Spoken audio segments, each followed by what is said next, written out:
Live from New Delhi, you're watching DD India Live, India's voice to the world. I'm Ramesh Ramachandran. Coming up in the next 30 minutes. Trump exempts phones, computers, semiconductors and other electronics from reciprocal global tariffs.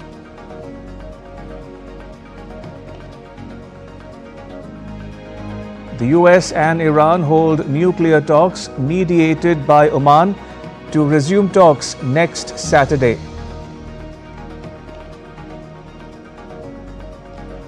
The British government takes over the running of a loss-making steel plant from its Chinese owner.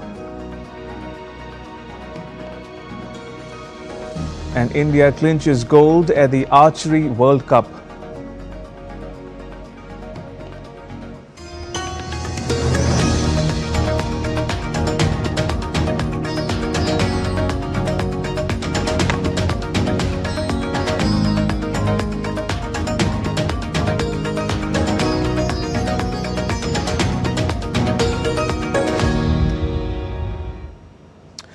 In a bid to mitigate the impact of ongoing trade tensions with China, the Trump government has granted exemptions on key consumer electronics, including smartphones, laptops and memory chips, providing much-needed relief to major US tech companies such as Apple and Nvidia. DD India's Antara Sinha tells you more. To ease the impact of escalating trade tensions with China, the Trump administration has granted exemptions on several key consumer electronics from the steep import tariffs it recently imposed. The US Customs and Border Protection made the announcement on Friday, offering much needed relief to US tech giants like Apple, Nvidia, and Dell. The US CBP listed some 20 products, also including semiconductor-based transducers, solid-state storage devices, and flat panel displays. The exemptions apply to products such as smartphones, laptops, memory chips, and other vital electronics, which were previously subject to high tariffs of up to 145% on Chinese imports. I'll give you that answer in Monday. We'll be very specific with Monday. But we're taking in a lot of money as a country. We're taking in a lot of money. This relief, retroactive from April 5, will narrow the impact of these tariffs, which have been particularly damaging for major tech firms that rely on Chinese manufactured components. Apple produces iPhones and other premium products in China and stands to benefit significantly from the exemptions. Although listed among the exempted goods, semiconductors could still become a target of industry-specific tariffs Trump has suggested, placing on imports from all countries. Trump said he would give a very specific answer to the questions of any future semiconductor levies on Monday. Analysts have hailed the move as a positive development for the tech industry. Antara Sinha for DD India. Meanwhile, Al Hurra, which is the US-funded Arabic language TV network launched in 2004 after the Iraq invasion, will cease broadcast following the Trump administration's decision to cut its funding. The move is part of a broader cost-cutting initiative reportedly influenced by Elon Musk. Al Hurra's parent organization, the Middle East Broadcasting Networks, said most staff will be laid off, though limited digital operations will continue. MBN's CEO Jeffrey Gedman criticized the funding cut as a blow to credible alternative media in the Middle East. Al Hurra once reached over 30 million viewers across 22 countries, but faced tough competition from regional networks. Similar US-backed outlets such as Voice of America and Radio Free Asia are also struggling, with some seeking foreign support or shifting to reduced online operations. Iran and the US held positive and constructive talks in Oman on Saturday and agreed to reconvene next week. These dialogues are meant to address Tehran's escalating nuclear program, with President Donald Trump threatening military action if there is no deal. Trump made a surprise announcement on Monday that Washington, D.C. and Tehran would begin talks in Oman, a Gulf state that has mediated between the West and the Islamic Republic before. Saturday's exchanges were indirect and mediated by Oman, as Iran had wanted, rather than face-to-face as Trump had demanded. Each delegation had its separate room and exchanged messages via Oman's foreign minister. On Saturday, Trump said that talks with Iran over its nuclear program were going okay. I think they're going okay. What was your, Well, I can't tell you because it doesn't, nothing matters until you get it done. So I don't like talking about it, but it's going okay. The Iran situation is going pretty good. Are there other talks that are going well, I sir? think. Indirect talks mediated by Oman aimed to address Tehran's escalating nuclear program, said its delegation had a brief encounter with its U.S. counterpart headed by Steve Witkoff after they exited the talks. He also said that the talks took place in a productive, calm and positive atmosphere. I believe it was nothing special. As we were leaving, two delegations happened to encounter each other and we spoke for a few minutes. It's an accepted matter. In our interactions with American diplomats, we have always observed diplomatic courtesy. This time too, it was to the same extent, just a small conversation, an exchange of greetings, so to speak, and then we left the venue. It wasn't anything extraordinary. Oman has long been an intermediary between Western powers and Iran, having brokered the release of several foreign citizens and dual nationals held by the Islamic Republic. The current focus of the talks will be de-escalating regional tensions, prisoner exchanges and limited agreements to ease sanctions against Iran in exchange for controlling Iran's nuclear program. Meanwhile, Russia's ambassador to international bodies in Vienna, Mikhail Ulyanov, called the statements issued by both sides after the talks as encouraging. U.S. President Donald Trump said on Saturday that talks aimed at ending the conflict in Ukraine may be going okay, but there's a point at which you just have to either put up or shut up. Trump made the comment to reporters a day after he showed frustration with Russia and told it to get moving on reaching a deal. Trump's special envoy Steve Witkoff held talks with Russian President Vladimir Putin about the search for a peace deal. The talks came at a time when U.S.-Russia dialogue aimed at agreeing a ceasefire ahead of a possible peace deal to end the conflict appeared to have stalled over disagreements around conditions for a full pause in hostilities. There are other talks going well. I think Ukraine, Russia might be going okay. And you're going to be finding out pretty soon. You know, there's a point at which you just have to either put up or shut up and we'll see what happens. But I think it's going fine. To West Asia now, Israel is expanding its military offensive in Gaza after seizing a new security corridor known as the Morag Axis, which cuts across Gaza between the southern cities of Rafah and Khan Yunis. The Morag corridor joins other key zones under Israeli control, including the Philadelphia and Netzarim corridors. Together with expanded buffer zones, these give Israel control over 50% of Gaza's territory. Israel's Defense Minister Israel Katz said that this move effectively links the Philadelphia route along the Egyptian border to Morag, creating a wider Israeli-controlled security zone. As part of the expanded offensive, Israel issued a sweeping evacuation order for tens of thousands of Palestinians living in and around Khan Yunis. The military said the move came after rocket fire from the area, prompting retaliatory strikes. Israel has maintained a blockade on aid into Gaza for over a month, arguing that sufficient supplies entered during the last ceasefire. Aid organizations have disputed this claim, warning of severe shortages of food, fuel and medicine. It has been reported that Egypt proposed a deal involving the release of 8 living hostages and 8 bodies in exchange for a 70-day truce and a major prisoner release. New York City's Mayor Eric Adams on Saturday mourned the loss of the 6 victims of a deadly helicopter crash in the Hudson River.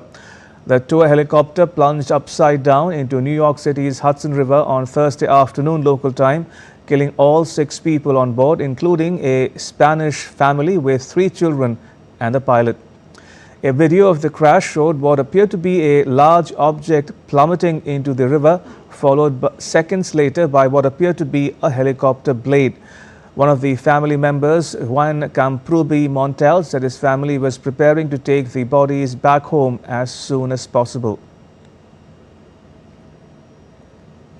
I want to stand that they left together, they left without suffering, and they left with a smile on their faces. And that's important for us.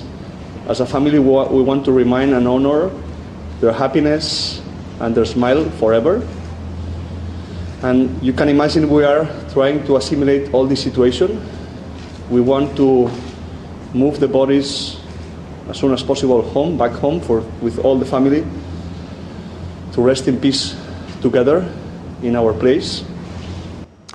The UK government took effective control of Britain's last remaining factory that makes steel from scratch from its Chinese owners after lawmakers approved an emergency rescue. At a rare weekend session, Parliament approved the law without opposition to take over the running of the Scunthorpe site, which employs several thousand people and produces steel crucial for UK industries, including construction and rail transport. Message has been received from the Lords as follows. The Lords agree to the Steel Industry Special Measures Bill without amendment.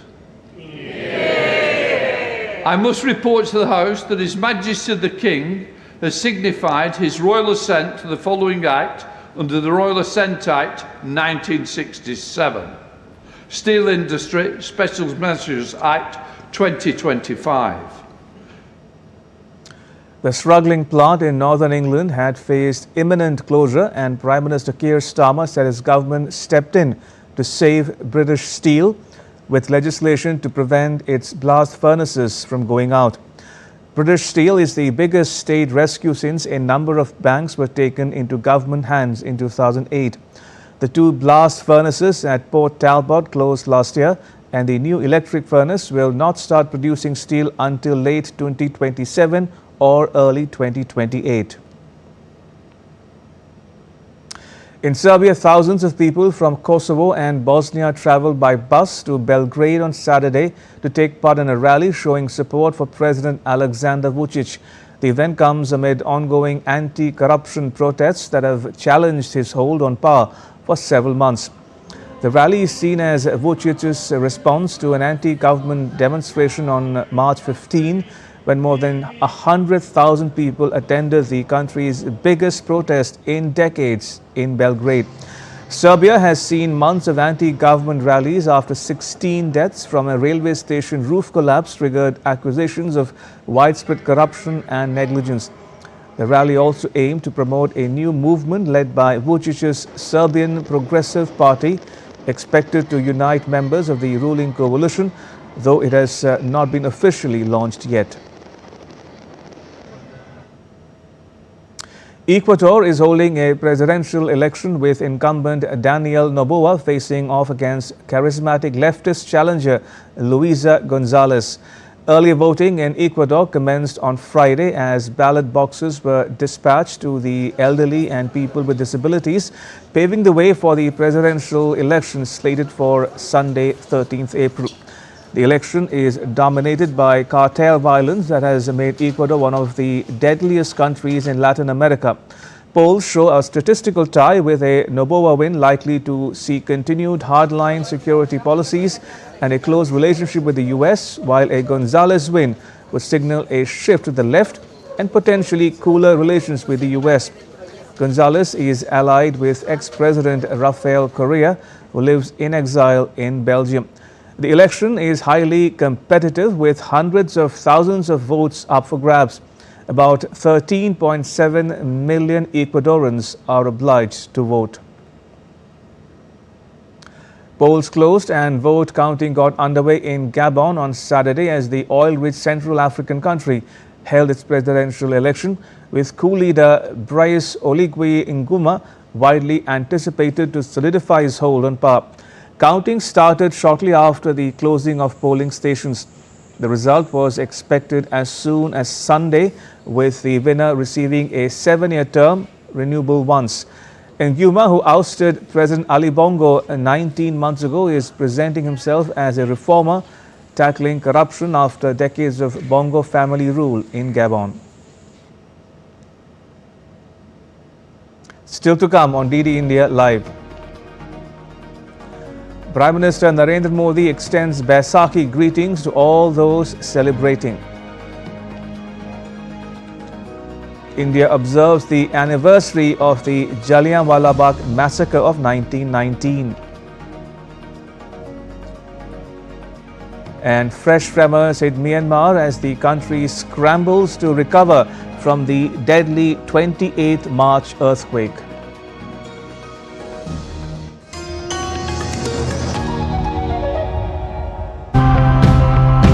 Even small shifts can make a big difference. Whether it's the way we commute, what we eat, or the way we power our lives. What can we do today to ensure a greener and more inclusive tomorrow? The pollution control starts from the procurement of the fuel. So we go for low sulfur and low ash coal. First step is towards creating a safe, comfortable and risk-free access trips, which is walking. There are ways in which you can make journeys smoother, more punctual, more reliable by improving, say, signalling, giving bus priority. The farmers' organization offers them a standard price.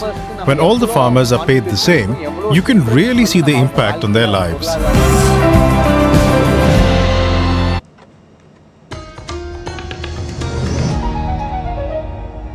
You're watching DD India Live. I'm Ramesh Ramachandran. Prime Minister Narendra Modi will visit Haryana on Monday on the occasion of Ambedkar Jayanti. During his visit, the Prime Minister will flag off a commercial flight from Hisar to Ayodhya and lay the foundation stone of the new terminal building of Hisar Airport. The Prime Minister will also inaugurate and lay the foundation stone of development projects in Yamuna Nagar and address the gathering on the occasion. Boosting power infrastructure in the region along with the vision of electricity reaching the last mile, the Prime Minister will lay the foundation stone of an 800 megawatt modern thermal power unit of the Deen Bandhu Chotu Ram thermal power plant at Yamuna Nagar. Taking forward the vision of the Gobardhan scheme, the Prime Minister will lay the foundation stone of a compressed biogas plant in Mukaragpur in Yamuna Nagar. The Prime Minister will also inaugurate the 14.4 kilometer Rewari bypass project under the Bharat Mala Pariyojana.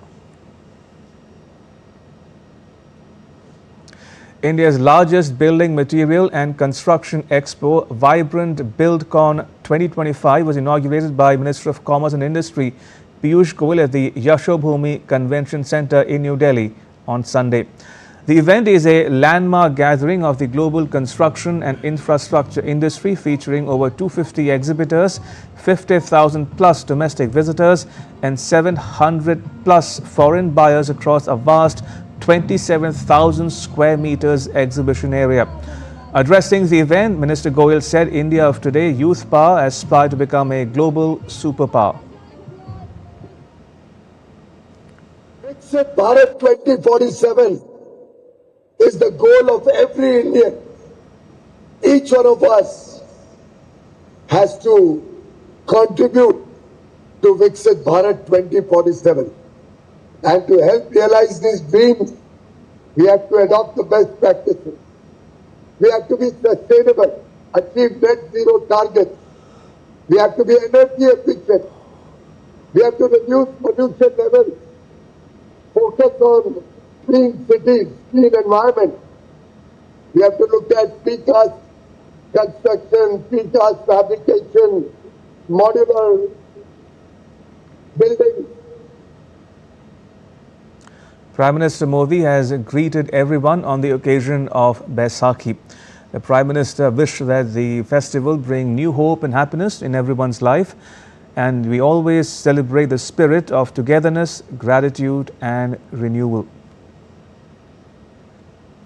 Baisakhi marks the first day of the month of Vaisakh and is seen as a celebration of spring harvest, primarily in Punjab and northern India.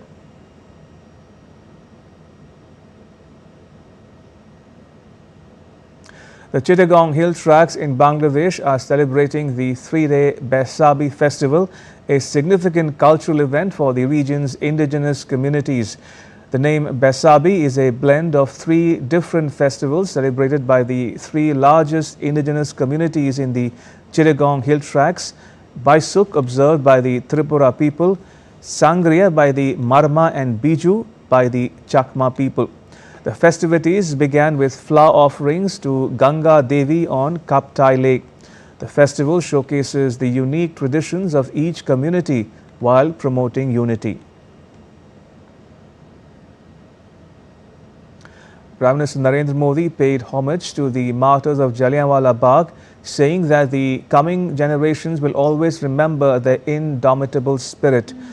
The Jallianwala Bagh massacre stands as one of the most harrowing and defining moments in the history of India's freedom struggle.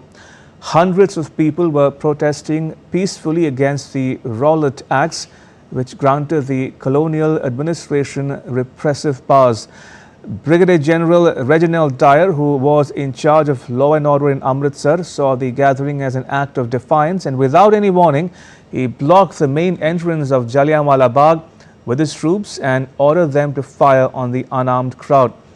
The garden had only one narrow exit and there was no way to escape. The soldiers fired 1650 rounds over 10 minutes, aiming directly at the densest parts of the crowd, which killed over 1,000 people and more than 1,500 were injured. The massacre is remembered as a stark symbol of imperial cruelty and the cost of India's eventual independence. This monstrous carnage of 13th April is eternally engraved in the collective consciousness of Indians. In response to a formal request from the government of Myanmar, a specialist team from the Indian Army engineers arrived in Myanmar last Sunday, operating under the Operation Brahma, reaffirming India's commitment to regional humanitarian assistance. The operation focuses on assessing and repairing earthquake-damaged infrastructure in the Mandalay and Naypyidaw regions. Led by a commanding officer, the engineer recce team, consisting of one officer and 5 personnel, began its mission with a reconnaissance of 3 major bridges in the Mandalay division on 8th April. On 10th April, the team inspected 4 bridges and approximately 350 damaged buildings in Naypyidaw, working closely with Myanmar government representatives and local police escorts. As Myanmar reeled from the massive earthquake that hit the country in March, a magnitude 5.6 earthquake struck Myanmar on Sunday, with the European Mediterranean Seismological Center reporting the event. The quake's epicenter was located near the eastern region of Myanmar, a country prone to seismic activity because of its position along the tectonic plate boundaries of Southeast Asia. Details on the exact location and depth of the earthquake remain sparse, but strong tremors were reportedly felt in various parts of the country, including in the capital Naypyidaw and the commercial hub of Yangon. There have been no immediate reports of widespread damage or casualties, though local authorities are assessing the situation. And now take a look at what else is making news around the world. The 38th Berck International Kite Festival is underway in northern France. This popular event attracts kite enthusiasts and spectators from around the world, featuring a variety of kites in different shapes, sizes and designs. This year, North and South America are in the spotlight, with a team from Colombia coming to highlight their tradition. Thousands took to the streets in a water fight in Bangkok one day ahead of Thai New Year, also known as the Songkran Festival. The city buzzed with energy as locals and tourists alike joined the festivities, soaking one another in a joyful celebration of renewal and cleansing. Northern China continues to reel under extreme weather as a powerful cold front battered the region over the weekend, bringing gale force winds, heavy rain and snow. The National Meteorological Center renewed its orange alerts, China's second highest weather warning for gales and blizzards, while also maintaining blue alerts for sandstorms.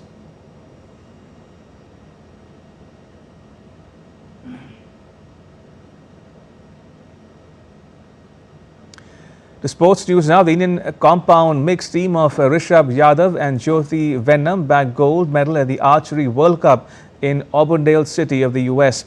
Rishabh and Jyoti held their nerve in a tense finish to defeat Chinese Taipei's Swang Yizhu and Cheng Chia-lun in the final. The Indian duo trailed for most of the contest, however, they stepped up when it mattered the most. The mixed team event in compound archery will make its Olympic debut into 2028. The Archery World Cup is the first major international competition since the announcement was made earlier this week.